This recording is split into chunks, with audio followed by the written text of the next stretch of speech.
I'm 19 years old. My mom and dad divorced when I was 8 years old after my older sister and only sibling died in a car accident. They both got into depression, and dad couldn't take it anymore and tried to end himself. Then he, as a way for his grief, he divorced my mom and went with his best friend since college to travel and see the world. I still don't know if they're dating or no, and I simply stopped caring because I don't even know if this is a way of grief or just a fast escape from his marriage and family. It's been only me and mom since then.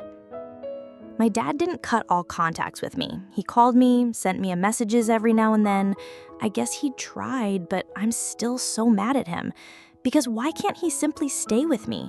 It's okay for them to divorce, but why I have to stop seeing my dad only 2 years after I lost my only sister? Then he simply just vanished.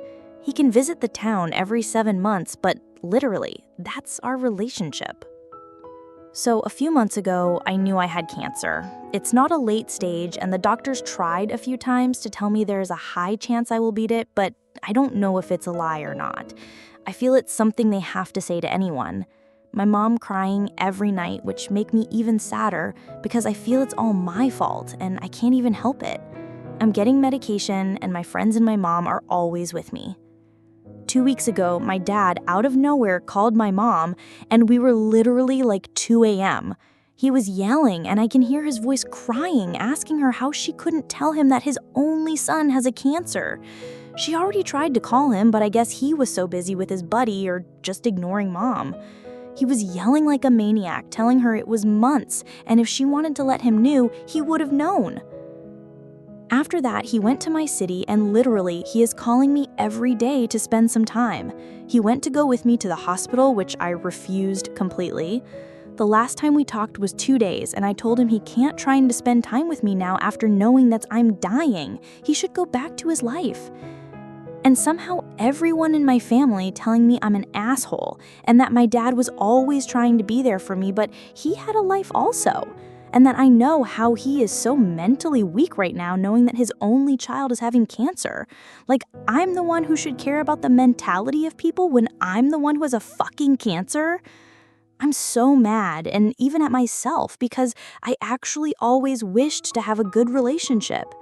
His best friend even called me and told me I shouldn't have been harsh on my dad and that he never forgets about me and always was seeing my life through the social media. Also, I'm scared him actually hurting himself this time. He's still my dad, and I still love him. The last thing I want is for anyone to blame himself for how they treated me when I'm gone. So, am I the asshole?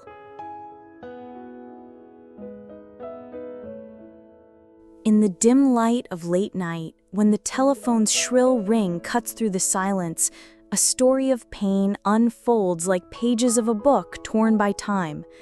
This is the story of a 19-year-old young man carrying wounds not only from the cancer attacking his body, but also from deep psychological trauma accumulated over the past 11 years.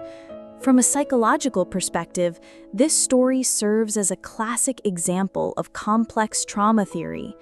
When an 8-year-old child must face the death of his sister, the only person who shared his childhood, and then immediately witness his parents' divorce and his father's departure, the child's psyche develops internal working models of abandonment and insecurity. Sigmund Freud once said, "The child is father of the man." That 8-year-old learned that the people he loved most could disappear at any moment. His sister through death, his father through choice. This created an abandonment schema in his consciousness, causing him to live in a constant state of vigilance and readiness to protect himself. The young man's anger toward his father is not selfish or heartless as those around him believe. It is a completely normal psychological defense mechanism called reaction formation. Rather than acknowledge his deep longing to be loved and cared for by his father, something that could hurt him even more if his father left again, he chooses to appear angry and rejecting. This is also a manifestation of cognitive consistency. For 11 years, he has built a narrative in his mind that father doesn't care about me. And when his father suddenly appears with a caring attitude, this creates cognitive dissonance that makes acceptance difficult. Elizabeth Kubler-Ross, the renowned psychologist who studied death and dying, described 5 stages of facing death: denial, anger, bargaining, depression, and acceptance. But for this young man, the process is more complex because he must simultaneously face both his illness and his relationship with his father. When he says, "I am dying," it's not just about the disease, but also about the death of the child within him, the child who once longed to have a father by his side. He is experiencing anticipatory grief, not only about the death that may come, but about the death of dreams of a normal father-son relationship. From a psychological perspective, the father is also a victim of trauma.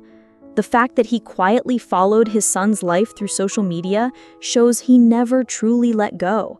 He may suffer from avoidance syndrome, afraid to face the guilt of abandoning his child, so he chose to love from a distance.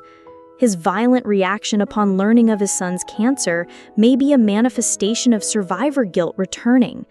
He survived his daughter's death, survived the pain of his marriage, and now must face the possibility of losing his only remaining child. Forgiveness doesn't mean forgetting the pain or accepting wrongful behavior. Forgiveness is something you do for yourself, to free your soul from the chains of hatred. As Nelson Mandela said, resentment is like drinking poison and expecting your enemies to die. You can start by writing letters, without needing to send them, to express everything you want to say to your father. Write about the pain, about the anger, about the dreams that were shattered. Then, if you're ready, write about the love that still exists in your heart. No one can change the past, but the future can still be rewritten. If deep in your consciousness you still long for a relationship with your father, don't let ego and pain obscure this final opportunity. You can set clear boundaries. "Father, I'm willing to give you a chance, but I need you to understand that this relationship must be built gradually, based on mutual respect and understanding." The healing process isn't just about the body, but also about the soul. Find activities that bring you peace: meditation, journaling, listening to music, or simply sitting in the sunlight. Remember that you have no responsibility to heal anyone else's soul. Your task is to take care of yourself. Dear young warrior, life sometimes resembles a sad novel where the main characters must endure trials that seem impossible to overcome. But in every great story, it is precisely those trials that create the character's strength and wisdom. You are 19, an age many consider the beginning of life. Though illness may threaten your body, your spirit and soul can still shine brilliantly. You have the right to be angry, the right to suffer, but also the right to be happy and to be loved. Remember that each day you live is a victory. Each smile you give your mother is a miracle. Each time you choose hope over despair is an act of courage. And if someday you decide to open your heart to your father, it won't be weakness, but a display of strength. Because only truly strong people can forgive, can love despite the pain.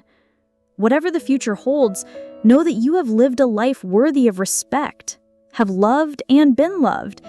And that is the most important thing anyone can have in this life.